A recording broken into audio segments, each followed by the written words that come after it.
sejahtera untuk kita semua. Shalom, Om Swastiastu, Namo Buddhaya. Salam kebajikan rahayu. Kalau tadi untuk Pancasila itu jadi pembukaan dan penutupan. Saudara-saudara sekalian, seluruh peserta Rakernas keempat partai dan anak-anakku sekalian, dimanapun mereka berada, dari Satgas Partai, lalu PAC, lalu ranting, anak ranting, DPC Partai, dan seluruh rakyat Indonesia dimanapun mereka berada yang saya cintai. Puji syukur kehadirat Allah Subhanahu wa Ta'ala sehingga acara Rakernas keempat PDI Perjuangan ini dapat berjalan lancar. Saya mengucapkan terima kasih banyak bahwa pokok-pokok kebijakan kedaulatan pangan yang saya sampaikan ternyata mendapat sambutan luas dari masyarakat.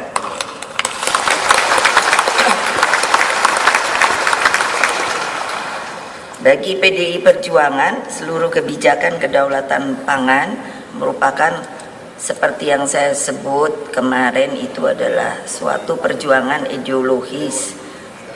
Jadi bukan teknokratis, dijabarkan secara teknokratik melalui visi teknis dan bermuara pada peningkatan harkat dan martabat petani, nelayan, dan produsen pangan lainnya. Konsepsi PDI Perjuangan yang dinyatakan dalam manifesto kedaulatan pangan tersebut, di tingkat implementasinya ada beberapa hal yang sudah bisa kita jalankan.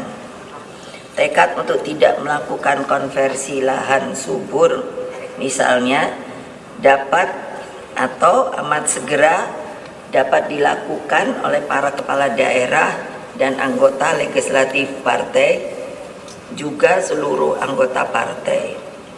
Jadi kalau mungkin lihat saya nulis ini, saya langsung memberikan masukan ke BRIN untuk membuat peta yang namanya peta yang dikorelasikan itu dengan dapil-dapil. Jadi nanti akan kelihatan di dapil mana yang tidak kerja dengan kerja, karena sudah diberitahu bahwa lahan subur itu di dapil A itu adalah di sini, di sini, di sini. Yang harus segera tentunya dirubah dari cara berpikir lalu melalui mekanisme perundangan, dan tentunya akhirnya dengan yang namanya dilakukan di lapangan.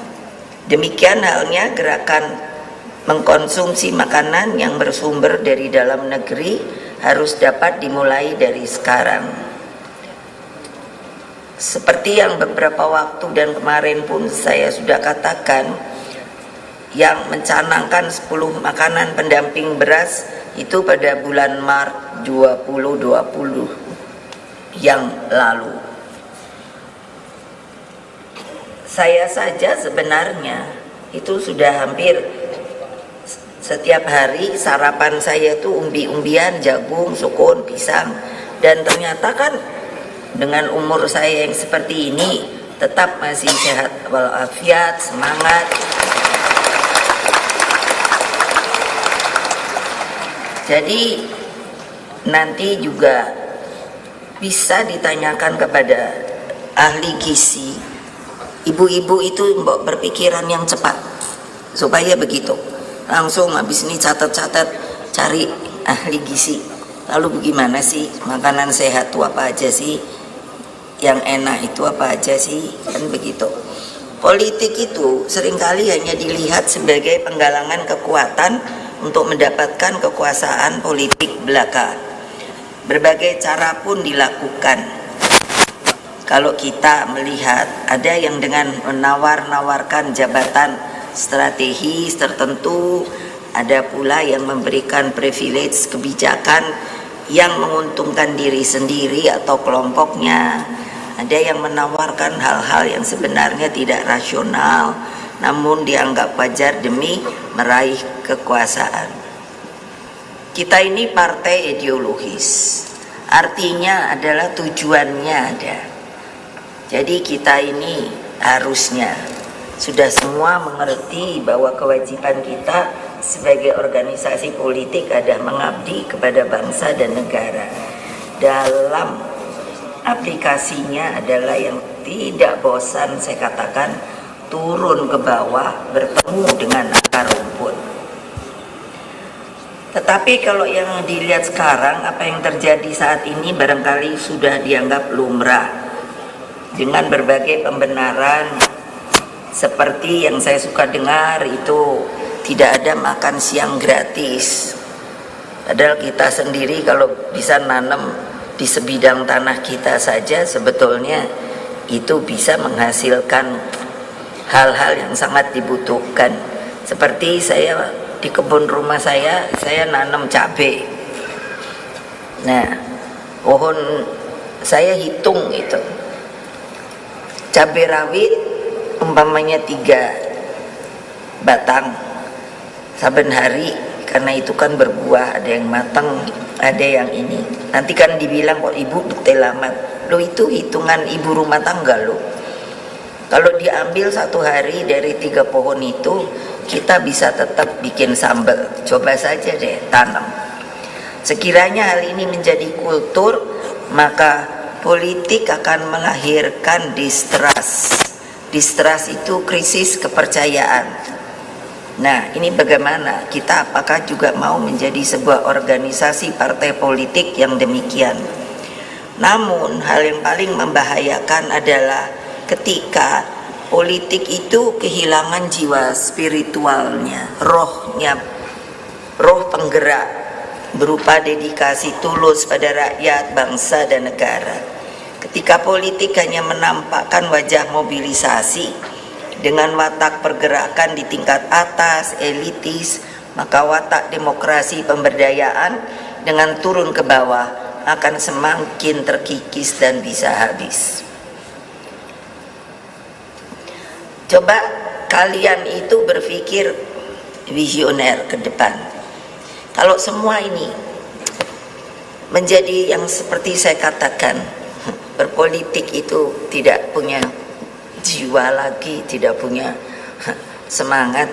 Kalau nanti terjadi pada generasi terus menerus seperti itu, kalian bisa bayangkan tidak sih Indonesia merdeka ini bisa dipertahankan apa tidak? Kalau menurut saya tidak, sulit, karena manusianya sendiri sudah tidak ada daya juang, tidak ada semangat di bidang masing-masing.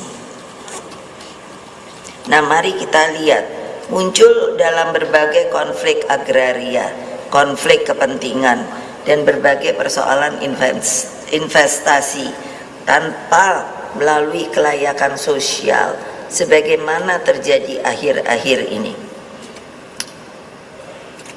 Pak Koster ada enggak ya? Ada, Bu. Nah, sekarang beliau sudah PJ ya? Ya, PJ. Tapi ya Bapak silakan duduk. Jadi saya karena Bali itu boleh alhamdulillah dikatakan semuanya itu kita. Jadi saya mengorganisnya itu mudah. Jadi Pak Koster ini yang gubernur Bali juga ketua DPD. Jadi saya bilang, kamu itu mbok pikir Bali itu kecil, rakyatnya hanya berapa sih tapi subur. Mbok kamu pikirkan, coba bikin konsep, yaitu sebuah konsep jangka panjang yang namanya 100 tahun Bali ke depan. Jadi bayangkan kalau kalian hanya sibuk bagi kepentingan diri sendiri, padahal ternyata bisa dengan FGD dan lain sebagainya, insya Allah hal tersebut mulai dijalankan. Tidak terbayangkan kalau Bali itu isinya hanya untuk turisme. Yang saya bilang, saya maksud tanah itu lalu semua sawah yang subur dan lain sebagainya dikonversi, digantikan hanya untuk kepentingan turisme, itu lalu rakyatnya punya apa ya? Coba pikirkan, kalian ini adalah pemimpin di daerah, jangan lupa loh. Nah, mudah-mudahan daerah-daerah bisa juga mengikuti apa yang telah dibuat oleh Pulau Bali, sehingga siapapun pemimpinnya harus menjalankan konsep itu. Ini sekarang kan amburadulnya itu Bapak Azwaranas, apa? Ganti pemimpin dirubah dengan enaknya. Bagi saya, coba, apa ndak pusing ya? Saya pusing loh. Itu tata pemerintahan Republik Indonesia. Saya bilang pada Pak Jokowi, bayangkan dari presiden itu bikin visi misi itu sampai kepala desa. Ini harus dikoreksi. Nanti kita harus koreksi. Kenapa?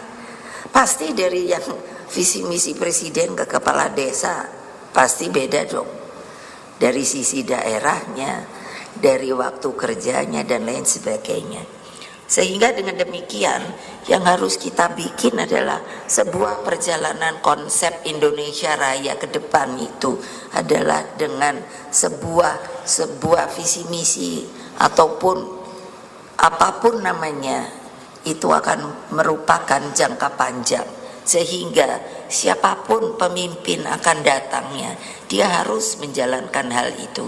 Sehingga dengan demikian kita itu, menurut saya, yang diinginkan oleh Bapak Bangsa Bung Karno, yang namanya keadilan dan yang namanya Indonesia itu bisa berkeadilan dan makmur, itu bukan angan-angan, bukan ilusi.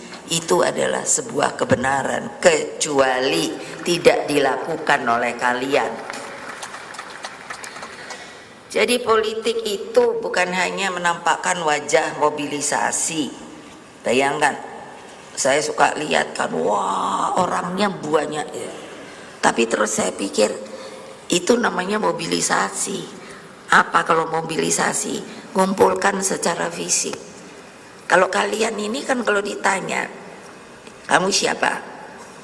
Saya PDI Perjuangan. Apa yang namanya tugasmu?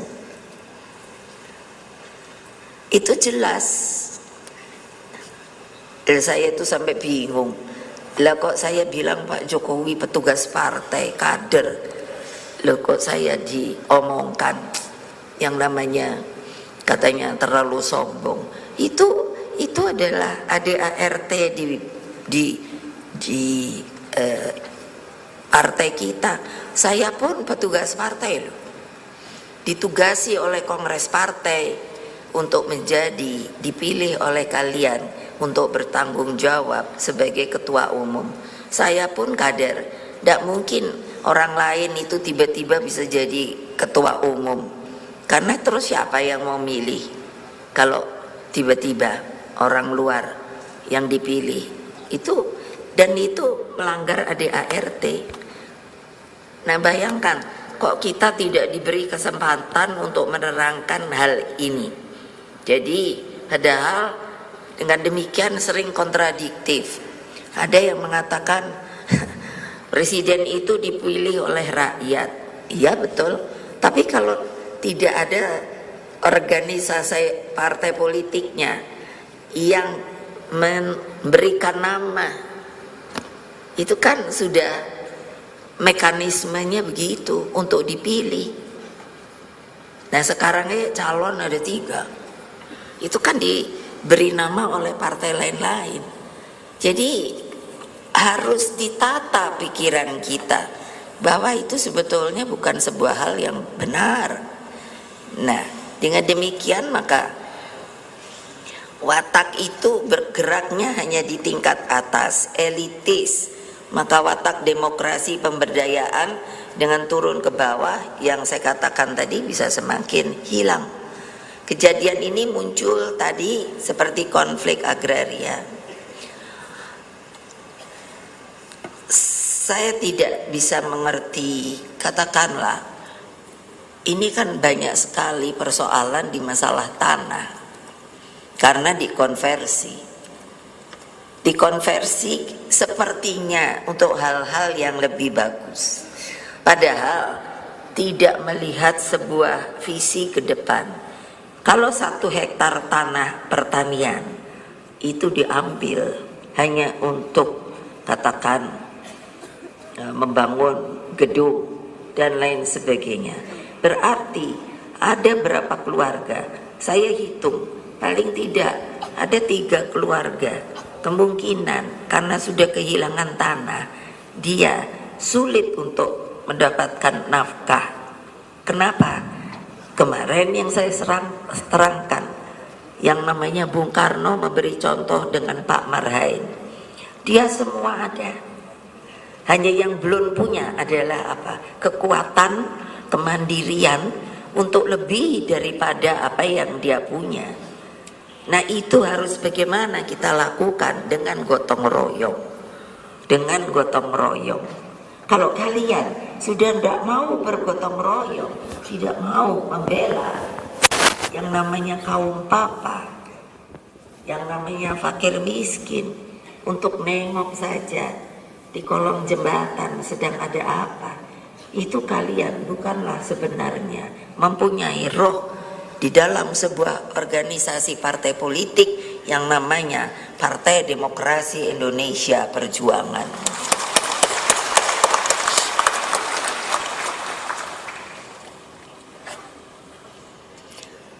Jadi memang saya bangun PDI Perjuangan itu sebagai partai rakyat dan juga untuk menjadi partai pelopor. Partai pelopor itu apa sih? Partai pelopor itu punya semangat juang. Dia bisa semua. Dia mampu menolong rakyat. Dia bisa kalau digerakkan, diorganize, bukan dimobilisasi. Bukan dikonsolidasi, itu 3 kata yang berbeda. Itu bisa, sangat bisa. Itu maka bisa tidak terjadi yang namanya mengubah watak politik transaksional tersebut. Rakernas 4 kali ini mengungkapkan kehendak terdalam partai agar selalu setia pada sumbernya. Siapa sih sumbernya? Ya rakyat. Kalian apakah bisa akan jadi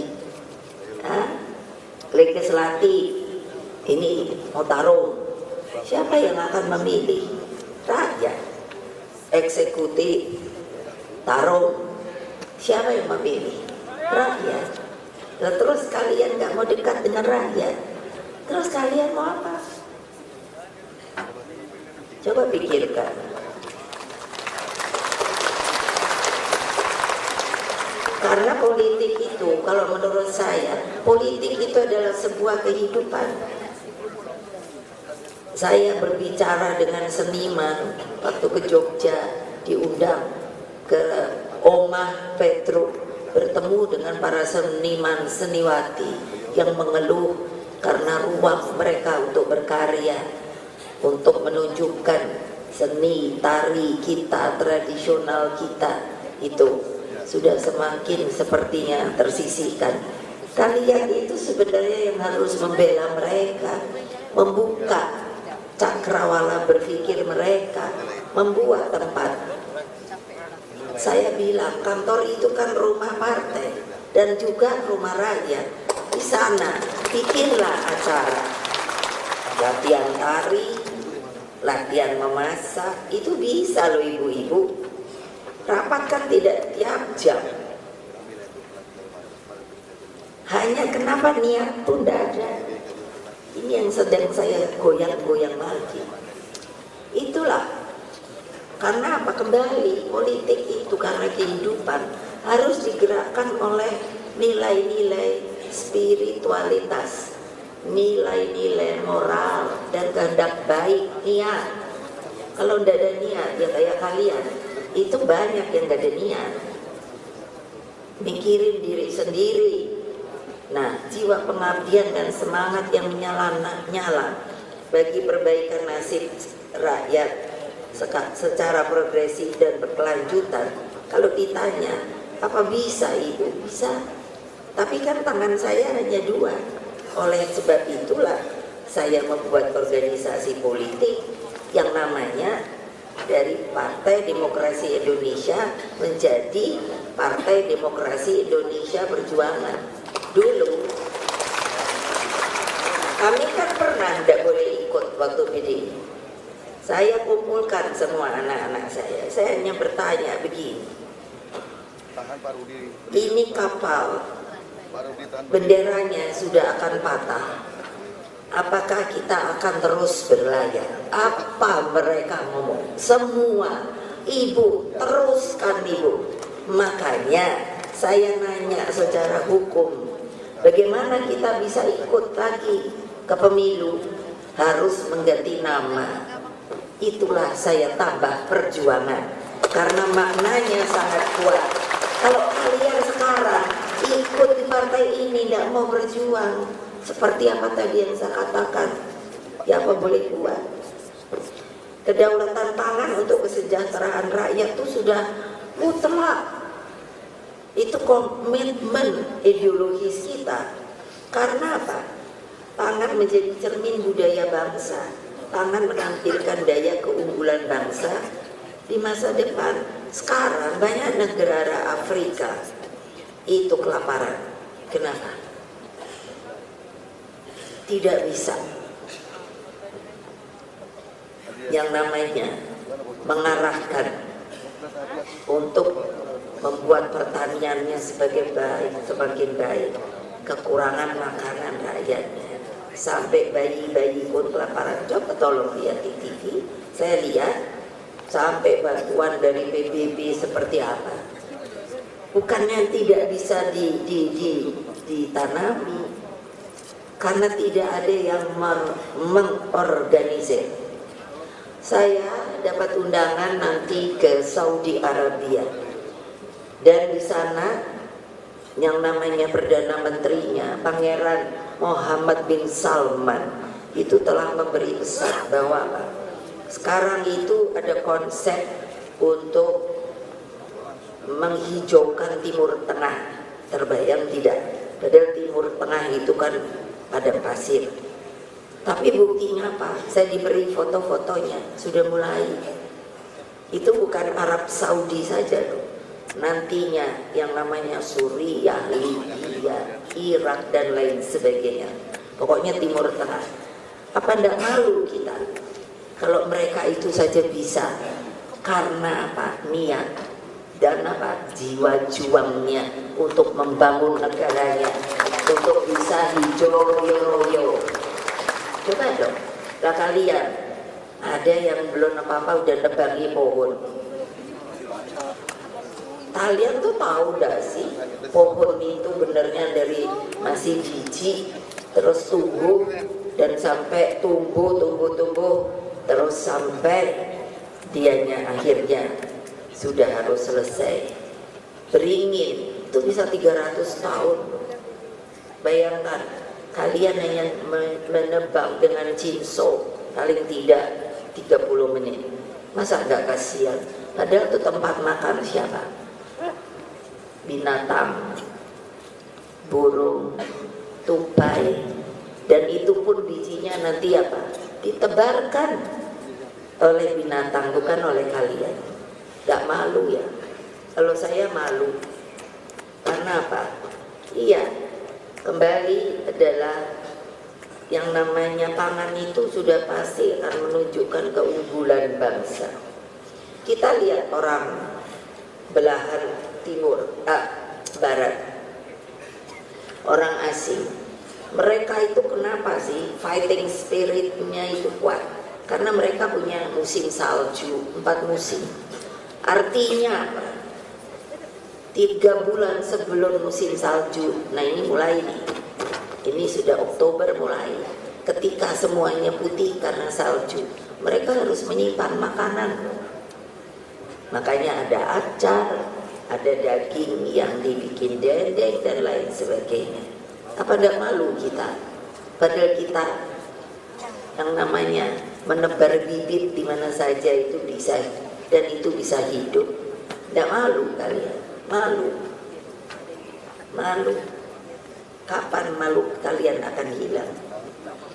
Nah, karena itu tangkap yang namanya seluruh spirit kehendak dan tekad untuk berdiri di atas kaki sendiri dalam mencukupi kebutuhan pangan.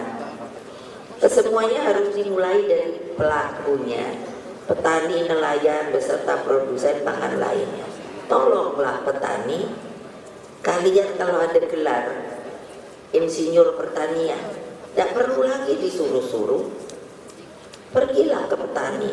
Kamu sebetulnya tahu nggak sih yang namanya kalau pakai pupuk urea, ini pertanyaan pada petani, itu tidak bagus karena ada kimiawinya, apalagi kalau dipakainya terlalu berlebihan. Itu perlu, mereka perlu disuluh. Suluh itu kan seperti api yang apa? Seperti apa itu? Kalau obor itu kan dijadikan suluh. Kalau tidak ada obor itu, kalau gelap-gelap, kan mesti ngikuti itu namanya suluh. Makanya ada penyuluh, sehingga dia bisa mengerti. Lah kalau pada malu, saya dibuat oleh Pak Jokowi sebagai Ketua Dewan Pengarah Badan Riset Inovasi Nasional. Coba saya udah ngomong gini-gini, kalian yang harus mengerjakan, udah nggak mau mengerjakan. Aneh kalau buat saya. Seluruh konsepsi kedaulatan pangan yang telah kita bahas berhari-hari ini harus mampu menampilkan positioning baru, yakni pangan plus. Artinya jangan bisa nanti itu Mbak Ita, coba Mbak bikin hamburger itu rotinya itu aja dari gandum, bisa, yo enak kok. Seperti mie, jangan jadi darat dengan terigu, iya. Sudah ada kok, di mana ya? Kok saya lupa. Saya diberi mie yang dibuat dari ubi jalar. Ada, lah iya toh. Nah itu ada yang teriak porang-porang. Iya betul lah, banyak 10 itu. Kalau kita mau bisa dijadikan hilirisasi produk makanan ke depan. Lah tapi yang itu mau enaknya sendiri. Nah artinya plus kehandalan bibit dan benihnya. Coba seperti Pak Surono Danu, saya itu kenal dari zaman PDI. Dia nongkrong di tempat dia itu karena petani. Terus dia bilang, Bu, kalau saya cari varietas baru boleh enggak? Oh boleh banget. Lah kamu tapi apa ngerti genetika? Ya insya Allah saya otodidak. Lah monggo. Nah sekarang berhasil. Apa itu? Kemauan, tekad. Nah kalian coba, aduh gawat. Nah seperti kemarin ada pameran melihat, saya alhamdulillah, saya bilang Bapak Ganjar, tuh kan cerewet saya dari dulu akhirnya berhasil. Karena dulu waktu saya jadi DPR Jawa Tengah itu melihat Rawapening itu kan tertutup sama enceng gondok. Nah saya bilang orang ini bermanfaat, kalau diambil bisa jadi kompos. Kalau dengan sedikit teknologi, kemarin saya lihat bagus-bagus, bisa kursi, bisa tempat cermin. Itu kreativitas saudara-saudara. Di otak kita ini ada itu, diberi Allah Subhanahu wa Ta'ala. Itu kepintaran pada manusia. Kita tuh beda dengan makhluk lainnya. Kalau tidak digunakan lalu buat apa? Nah itu yang saya suka bingung. Tadi kan saya bilang, Saya sendiri bingung. Saya ini tidak boleh, bukan bodoh, tapi tidak boleh kuliah. Banyak yang nggak boleh kuliah, termasuk saya, kakak saya, adik saya. Saya sendiri bingung. Lu alasan tidak boleh kuliah, kenapa? Mau jadi orang pintar tidak boleh. Karena apa? Karena anaknya Bung Karno. Lucu ya. Terus apa?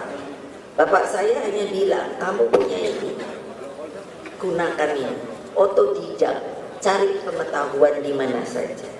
Sekarang ini sudah ada YouTube, Google dan lain sebagainya. Tinggal buka, dek. Nah, kok nggak belajar dari situ sih? Coba, manfaatnya luar biasa. Jadi mau dikemanakan? Itu yang saya sedih. Loh, saya suka pikir bapak saya, apa nggak mikir ya dulu bahwa setelah merdeka itu ada efek samping juga yang negatif. Orang lalu rasa kenyamanannya sudah makin besar. Ya udah, orang udah merdeka, ya udah, masa nggak boleh. Kamu nggak bisa mikir kalau suatu saat kita dijajah. Siapa sih yang mikir kalau Rusia berani nyerang Ukraina? Orang Ukraina itu kecil. Tapi kenapa? Itu geopolitik. Kenapa? Itu nutupi pintu gerbang masuk Rusia. Tahukah kalian kalau kalian orang politik? Ayo. Nah, gitu loh. Iya, jadi harus ada terapan yang namanya on farm, off farm. Nanti cari sendiri. Itu artinya apa? Jadi infrastruktur pertaniannya, dan yang terpenting kesejahteraan petani dan nelayannya. Apa nggak sian kalau melihat penelayan? Kan saya ya gitu orangnya. Kemana-mana waktu DPR, kenapa saya terpilih terus? Karena ya gitu, ke nelayan nongkrong, ke tempat lelang ikan, baunya saya jadi badannya kayak ikan, dipeluk-peluk sama ibu-ibu yang apa itu jualan ikan untuk lelang. Lah maksud saya, jangan lo kamu bau gitu. Kan ya enggak. Ya dipeluk-peluk, keluar saya terus mikir, kok aku bakal bau ikan, kenapa ya? Ya ternyata karena peluk-pelukan itu kan bajunya udah kena ikan. Tapi ya saya diam aja. Justru saya sangat gembira mereka mau meluk saya.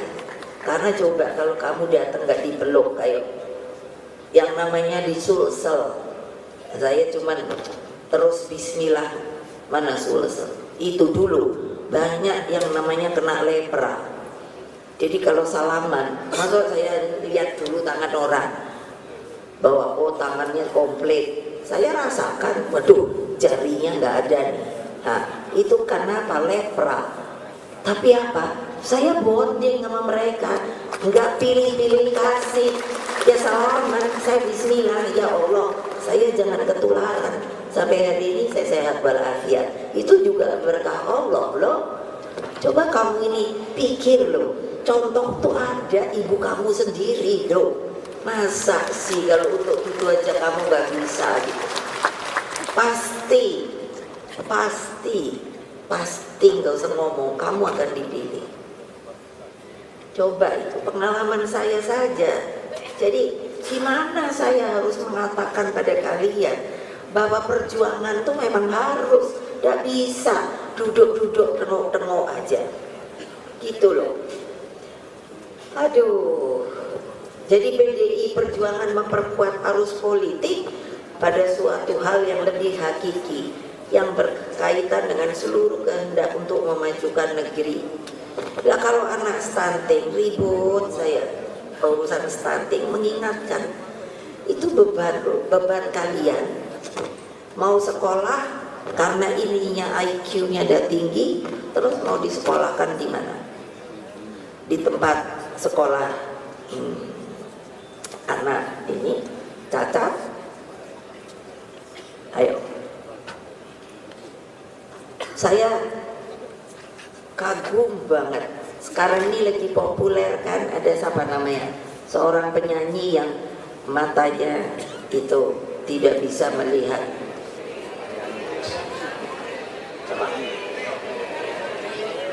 Itu kan artinya kamu mestinya malu sama dia. Itu semangat juang dia.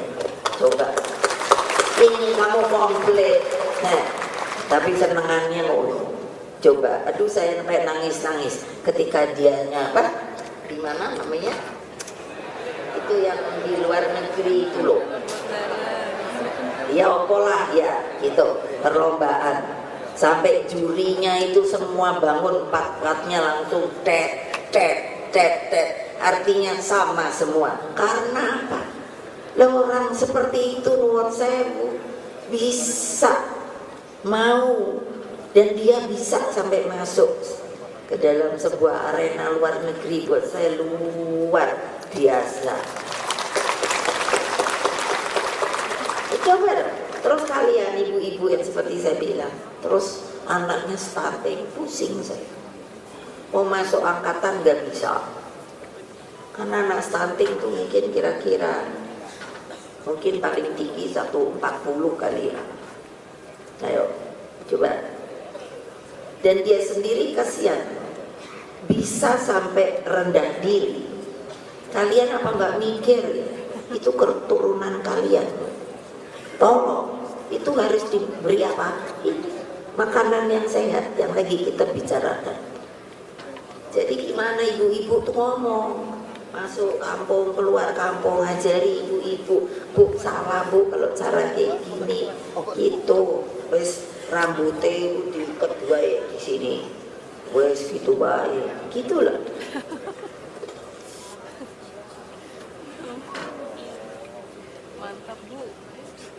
Nah dengan cara ini partai tidak menempatkan pemilu hanya pada persoalan capres dan cawapres. Loh saya sendiri sampai bingung loh. Kan di media tiba-tiba dibilang gini, oh iya sudah ada persetujuan bahwa nanti Pak Prabowo jadi presidennya, Pak Ganjar jadi wakil presidennya. Aku terus di rumah melongo, ini yang ngomong si sopo ya. Lah aku kok ketua umumnya malah nggak ngerti. Coba terus nggak usah didengerin. Lo kok enak banget gitu lo, gatok-gatok kan. Ya kamu mau nggak? Kalau bukan, kalau ada cewek cakep, ada laki ganteng, tapi nggak sama-sama tune in, terus mau digadok-gadokkan gitu. Ayo, padahal yang perempuan udah punya pacar, yang laki udah punya pacar. Ayo, mau apa enggak? Tapi nggak semua ngomong, berarti ada yang mau. Ayah anak buah saya. Aduh, kawan. Jadi apa sih urusannya? Lo kok bingung karpe dewe? Lo saya kan nggak bingung. Ya udah. Lo saya kenapa?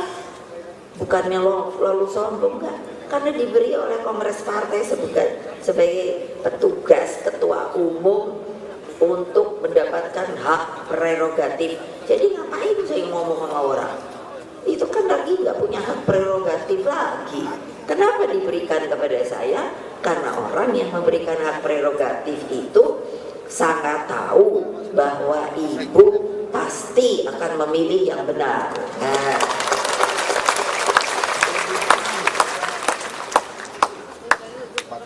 Pak Jokowi itu jangan lupa, jadinya itu kalau hitung-hitung 22 tahun.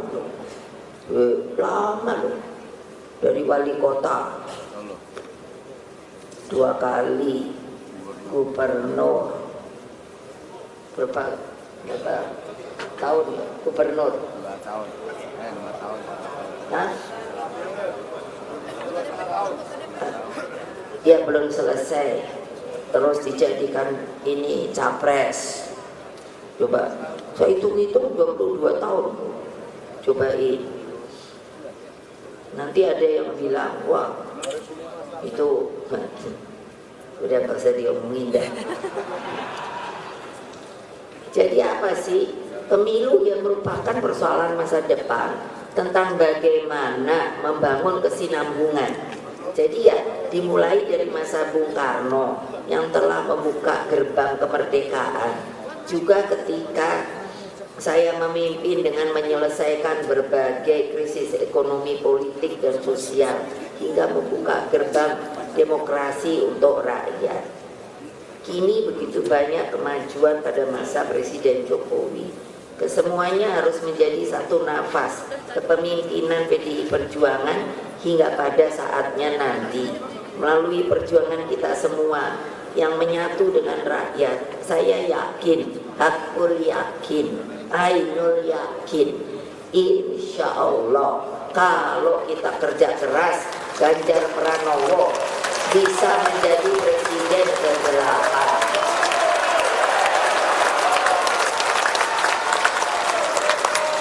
Ya tapi kerja dong.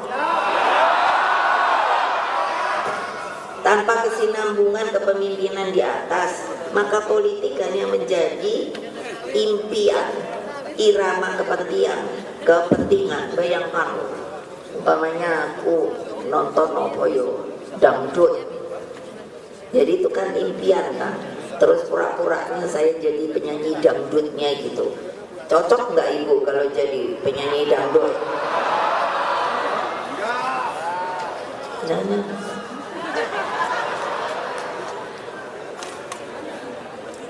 Aduh, kadang-kadang ya ini toyo ntar dulu. Terus tanpa desain masa depan, itu kan kita kalau jadi pemimpin supaya tahu siapa aja boleh kok kalau mau jadi presiden. Persoalannya jangan mikirin haknya, tapi kewajibannya sebagai seorang pemimpin dari sebuah bangsa, negara yang merdeka, berdaulat, dan bebas aktif. Gitu loh. Lah kalau piye yo, gak bisa, ini banyak wartawan sih, jadi saya nggak bisa ngomong bebas.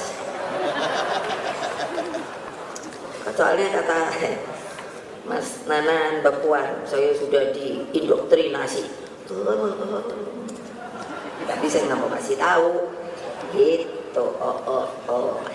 Jadi politik itu tanpa kesinambungan ibarat dansa. Itu yang saya gampang jadikan sebuah simbol.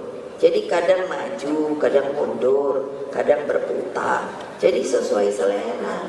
Makanya disinilah kembali saya tegaskan betapa pentingnya yang namanya Bung Karno itu membuat konsepsi pembangunan ala Bung Karno itu melintas waktu dari 25, 50 tahun sampai 100 tahun akan datang. Itu visioner sekali. Yang namanya pola pembangunan nasional semesta dan berencana. Saya heran. Saya tuh herannya gini, secara politik kenapa ini nggak dipakai lagi? Padahal yang bikin itu 600 dokter, bukan dokter. Terus bukunya aku saat ini. Setelah saya suruh sekjen pisah-pisah dengan setiap bidang itu sampai 17 ya. 17. Jadi umpamanya ini bidang pangan gitu. Lah ini kok nggak dipakai? Aneh. Ini kan kita salah sendiri dong. Padahal Bung Karno, saya tuh suka mikir gini, ini rakyat Indonesia tuh benernya gitu ya. Bung Karno dulu diperlakukan seperti itu oleh Pak Harto. Ya habis Pak Harto presidennya diisolasi. Lah saya aja jadi bingung, nggak ada sehelai kertas pun. Dia tuh opo, hanya nggak boleh kemana-mana, gitu aja. Coba bayangkan. Tapi beliau itu ngerti kan? Karena semangat juang, menerima hal itu dengan konsekuen. Satu bilang, bapak tuh kok terima aja sih digituin, nggak ada pernyataan hukuman apa? Nggak ada loh. Kan mestinya lewat pengadilan. Coba dong pikirin, nggak ada, dikelelerin gitu aja. Ayo, Tapi kenapa? Karena cinta pada bangsa dan rakyatnya. Dan beliau yang memerdekakan kita. Beliau tuh hanya takutnya apa? Kalau beliau nggak nerima, kalau terjadi perang saudara mau apa? Ayo, ini politik loh. Saya nggak main sentimen loh. Ini politik loh. Saya melihat loh. Oh begitu ya, seorang pemimpin, seorang leader yang dia punya hak dan kewajiban itu digunakan buat siapa? Buat bangsa, buat negaranya. Kalau lihat pemimpin bukan di sini, saya lihat saya kan diajak bapak saya, wah ketemu di banyak negara itu, wah menurut saya kalibernya malah mungkin gini.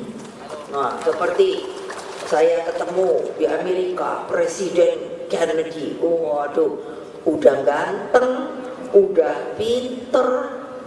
Saya pikir, nah ini baru Amerika gitu. Terus ketemu Nasser, aduh begini-begini ininya. Makanya saya pikir, kapan muncul pemimpin-pemimpin Indonesia yang kalibernya tuh kayak gitu loh. Wah, Indonesia pasti membuat lompatan itu ke depan. Itu yang menurut saya pertanyaannya bisa apa enggak bisa banget. Nah, Indonesia adil makmur itu tidak akan terwujud. Nah, ini tahu apabila pemimpinnya itu lahir tanpa kesinambungan, hanya kurun waktu 5 tahunan periode pemilu. Nah, tapi ini sebetulnya buat saya sudah dibuat 5 tahun, tidak apa-apa. Tapi kan konsep kedepannya, siapa yang jadi presiden dia harus melakukan itu, meneruskan itu. Bukan siapa jadi presiden dirubah. Lah gimana? Kapan mau majunya? Lah itu yang saya bilang berdansa. Nanti ke sana ke depan udah baik dirubah, ke belakang lagi dirubah lagi. Aduh saya sampai pusing kadang-kadang. Ini gimana sih maunya republik nih? Itu. Nah, kalau kurun waktu yang begitu panjang, pasti bangsa Indonesia itu akan memerlukan ilmu pengetahuan. Jadi pengembangan riset inovasi itu adalah suatu mata rantai sistem produksi. Jadi dari bahan mentah yang begitu banyak kita miliki menjadi sistem produksi yang bernilai tambah melalui hilirisasi. Saya tuh gampang loh ngajarinya. Semua itu saya bilang di dalam memecahkan persoalan tuh lihat hulu, lihat hilir. Dan di hulu hilir itu kayak kalung, dibuat mata rantai. Nah, yang maunya saya mata rantai hulu hilir itu harusnya pendek.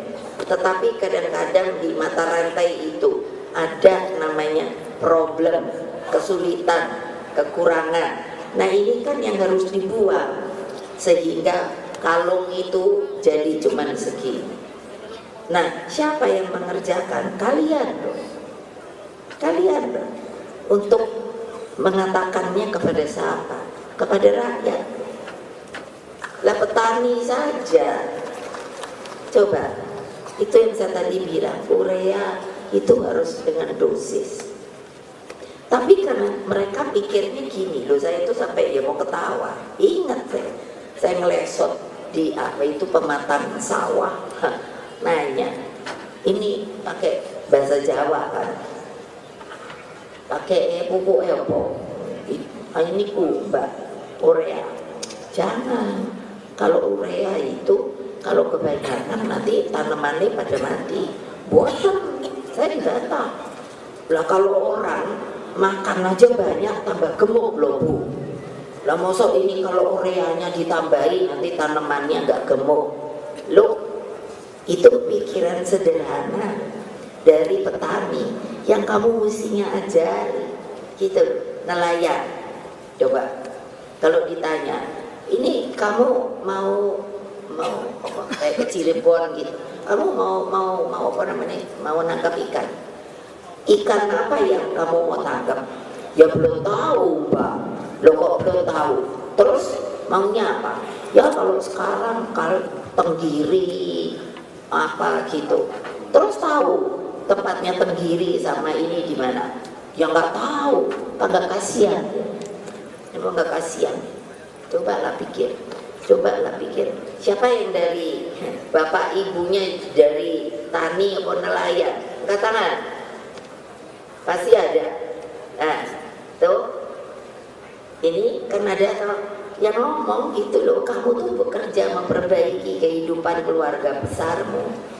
Coba, masa dibiarin aja sampai keringet kalau udah, kan kadang saya udah suruh nanya, nanti kira-kira jam berapa ya ininya turun, artinya setelah melaut terus masuk, itu kan sore itu. Iya, saya hanya mau tahu.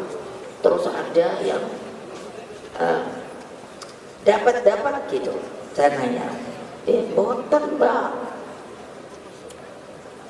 itu kan udah buang ongkos transport. Itu sederhana yang kamu tuh benernya dengan kreativitas ini itu bisa kamu bantu mereka, pasti milih kalian. Coba aja dah.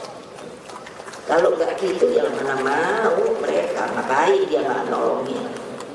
Lalu apa saudara-saudara sekalian, yaitu mengangkat harkat martabat rakyat agar Indonesia tuh hadir, yaitu sebagai bangsa pelopor maju disegani dunia internasional. Itu tugasnya patriotik partai.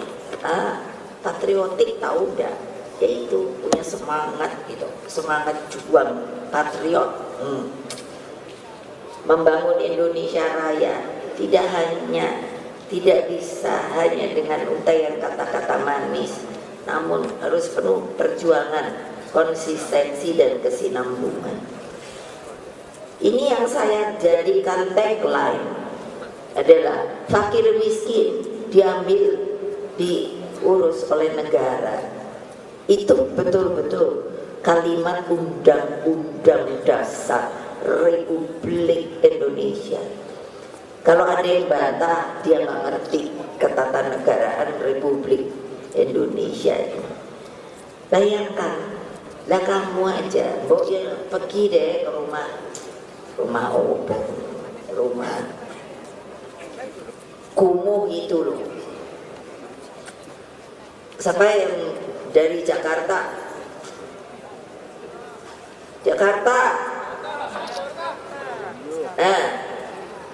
Udah pernah liwat ke Gang Senggol apa belum ya? Tuh, saya aja tahu loh Gang Senggol tuh. Jadi ada jalan kali segini. Jadi kalau jalan kita nggak bisa begini. Jadi miring. Jadi betul kan tuh yang ada yang bilang betul. Iya, saya tadinya anak presiden, tapi tahu saya pergi itu ke Jakarta Utara, rumahnya itu numpuk gak jelas. Coba, kalau kamu gak ada empati ya, gimana cara betulin? Saya bilang, ini kalau gitu jalannya ditutup aja ya. Jangan, dulu kan saya dipanggilnya Mbak. Jangan Mbak, ini jalan potong. Jadi kalau dari sana mau ke sini, kalau ini nggak ada, muter.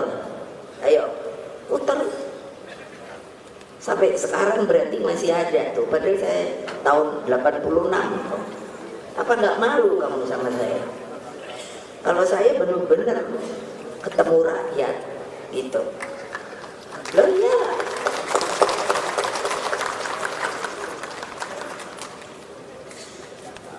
Jadi PDI Perjuangan kemudian jadinya partai yang menyatukan ide dan praktek. Jadi kan saya yang membuat ide, memberikan ide pada kalian, lalu saya suruh kamu yang praktekkan. Nah, saya melihat, lalu antara gagasan masa depan dan realitas yang dicapai hari demi hari yang membawa kemanfaatan bagi kemajuan negeri. Menurut saya, kadang-kadang sedih saya. Kita ini dibilang lumbung pangan dunia, banyak yang bilang gitu. Buang makan jeruk ada bijinya, jadi. Loh tapi kok sampai seperti yang kemarin juga saya katakan harga-harga bisa naik. Itu kan sebetulnya sebuah refleksi masa lalu. Sekarang udah gak bisa begitu. Tapi apa? Harus kerja keras. Kalau enggak, sudahlah. Dari yang membawa kemanfaatan bagi kemajuan negeri, semua harus bergerak sinergis dan seirama. Dari hulunya dengan membangun kualitas manusia Indonesia sehebat-hebatnya, dan di tengahnya dengan sistem sosial politik kemasyarakatan yang menandakan Indonesia sebagai bangsa produktif, unggul, dan berdaya guna. Saya pernah diterima paus di Vatikan. Itu tentaranya itu namanya Garda Swiss. Jadi diambil itu dari Swiss. Tahu gak tingginya berapa? 2 meteran. Wah, jadi tinggi gitu. Jadi waktu komandannya itu kan mau saya suruh hormat gitu loh, pakai bahasa sana, tapi saya sudah diterangkan. Nanti dia ngomong terus, kalau sudah dia hormat pakai pedang gini. Lah saya kebayang enggak? Saya 157. Jadi 2 meter gini, sayanya ke sini. Terus dia hormatnya kan berarti ke sono, no. Bukan ke saya, no. Karena tidak boleh nunduk gini kan. Karena dia pakai ini apa? Topinya tingginya aja segini bulu-bulu. Saya sebetulnya mau ketawa. Ini benernya piye? Masa dia suruh jongkok? Ayo. Itu menurut saya, aduh, ini sebetulnya namanya manusia unggul Indonesia ini juga mestinya gini, gitu loh. Bukan nyombong-nyombongin. Lah sekarang kena stunting. Gimana aku gak pusing? Untung ada Mbak Ita, bukan nyombongin Mbak Ita. Dia itu orangnya cerewet, cak-cak, cepat ngerti. Nah ditiru gitu loh ibu-ibu. Jangan terus ngiri. Ibu-ibu kan kadang gitu, ibu itu ya, ya. Gak ada pelajaran yang mau diambil. Saya tuh kan maunya gitu. Cucu saya aja tuh, saya suruh, ada mungkin, mudah-mudahan satu nanti di 180. Wah keren banget, udah ganteng. Wah banyak yang naksir gitu. Ini tingginya 180. Nah ini lihat anak pendek, aduh, aku sini pun pusing tahu gak, ibu ngopoan baik tau. Aduh sedih deh saya. Iya itu kan semuanya harus dibuat supaya peningkatan kualitas hidup manusia Indonesia itu kemiskinan ekstrim berkurang hingga 0%. Ya kemarin saya bilang, lihat Tiongkok 1,7 miliar bisa mengatakan dengan bangganya kemiskinan itu sudah 0% sampai di tingkat desa. Lah kita cuman katanya 270. Kalau sekarang katanya udah mau nambah. Nah itu aja melehet, nggak bisa, masih banyak orang miskin dan lain sebagainya. Saya heran, apa nggak ada empati kalian ya? Padahal apa sih namanya, lihat gitu setiap hari apa rame-rame gotong royong, ibu-ibunya bikin makanan, nasi bungkus, terus pergi nyari mereka yang masih hidupnya sederhana. Itu akan diberkahi loh, luar biasa kalau seperti begitu tuh. Bayangkan pendidikannya tuh hebat gitu, aduh. Karena hebat tuh kenapa? IQ-nya tinggi. Saya sudah ngomong loh sama Pak Asban bahwa nanti di dalam, kalau bisa melakukan sebuah perubahan itu harus dicari anak-anak yang IQ tinggi. Supaya apa? Udah pasti dia akan lebih ngerti. Disuruh gininya gitu. Bukannya diskriminasi, tidak. Maunya semua orang Indonesia IQ tinggi. Tapi ya gitu, ibu-ibunya harus belajar makanan apa yang membuat IQ tinggi. Nah, pekerjaan rakyat tersedia, keadilan semakin terasa, semangat untuk maju menjadi sebuah kultur bersama bangsa. Coba bayangkan kalau seperti itu, ibu bisa bayangkan loh, Indonesia itu dalam imajinasi ibu seperti juga yang diimajinasikan Bung Karno, bahwa kita merdeka bukannya menikmati hari ini, tapi itu merupakan jembatan emas ke sana.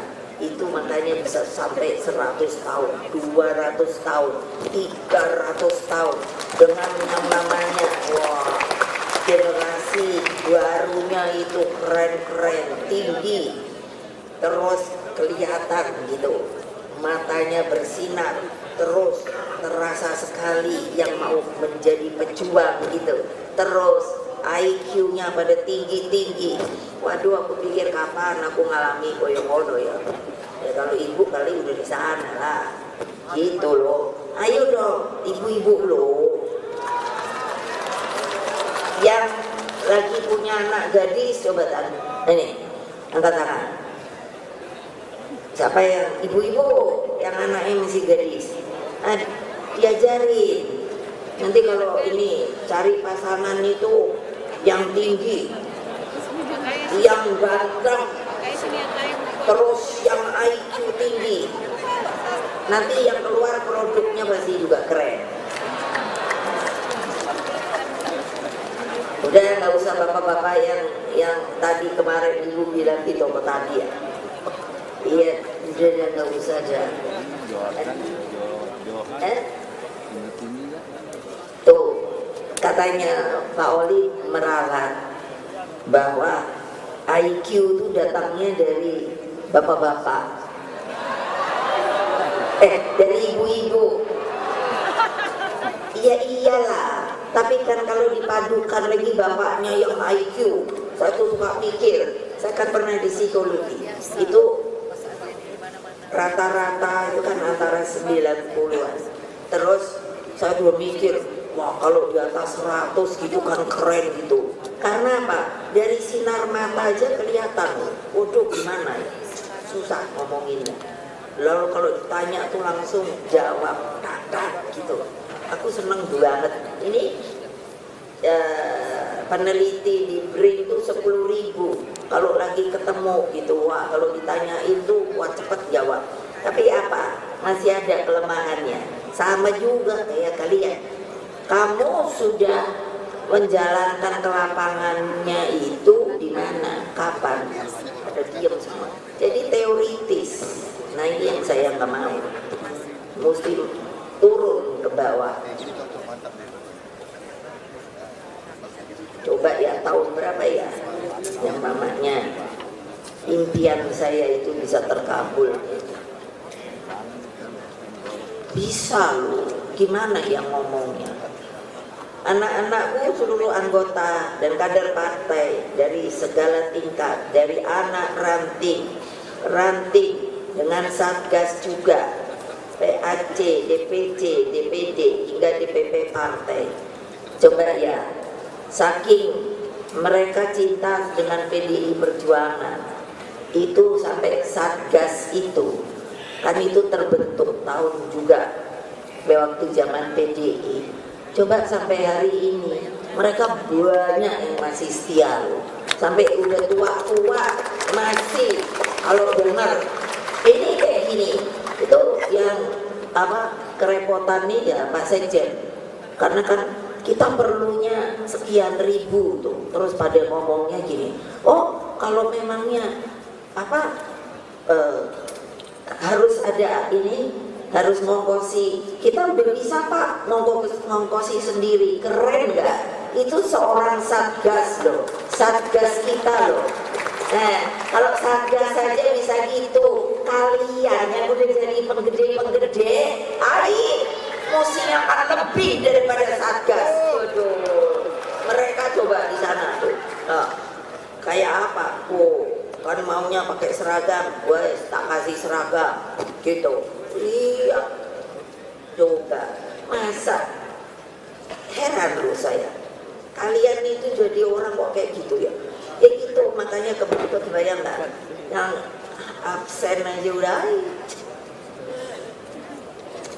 gawat. Ya itu, coba gimana saya mesti ngomong. Nah, dengan membahas keseluruhan materi yang disampaikan, kini kalian semakin memahami apa dan mengapa kita itu harus menang.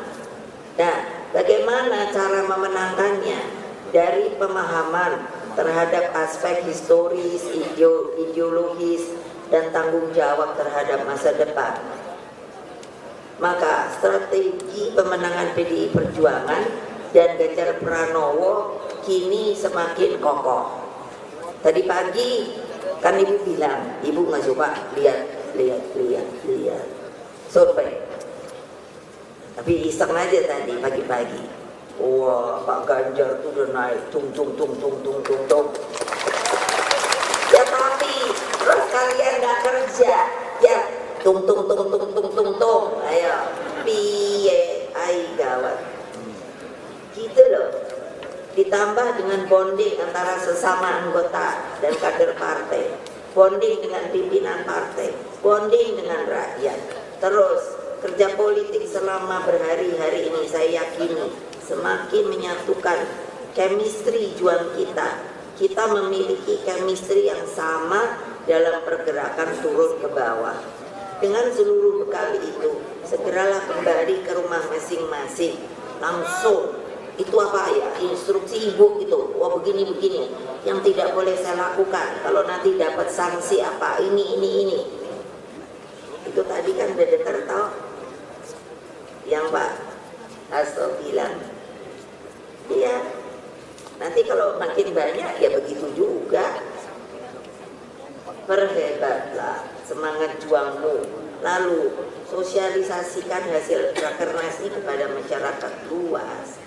Sosialisasinya tuh apa? Bukannya cara rapatnya gini, apa yang telah diputuskan dalam rekomendasi bahwa kalau kita itu mau berjuang untuk menjalankan yang namanya itu kebutuhan pangan secara berdiri di atas kaki sendiri, dan dengan demikian dapat menjadikan rakyat itu menjadi sejahtera, adil dan makmur. Itu diomongin supaya ngerti kalau ada yang nanya nopo niku. Nah, jadi itu harus selalu ada pergerakan dari kepartaian untuk rakyat. Sampaikan salam saya pada seluruh simpatisan, anggota dan kader PDI Perjuangan, juga termasuk sukarelawan. Sampaikan salam saya kepada rakyat, solid bergerak untuk Indonesia Raya.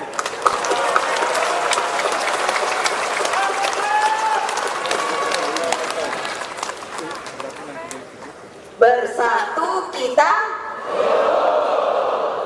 bercerai kita. Jangan cuma semboyan doang.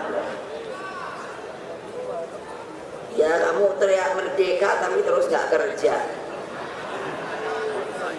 Maka dengan mengucapkan syukur kepada Allah Subhanahu wa Ta'ala, dengan resmi rapat kerja nasional Partai Demokrasi Indonesia Perjuangan keempat saya tutup.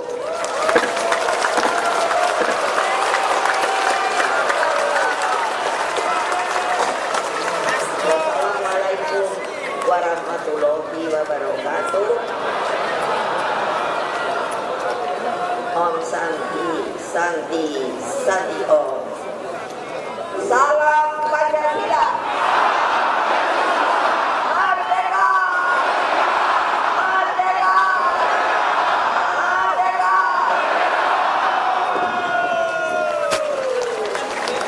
Kita nyanyikan lagu Solid Bergerak.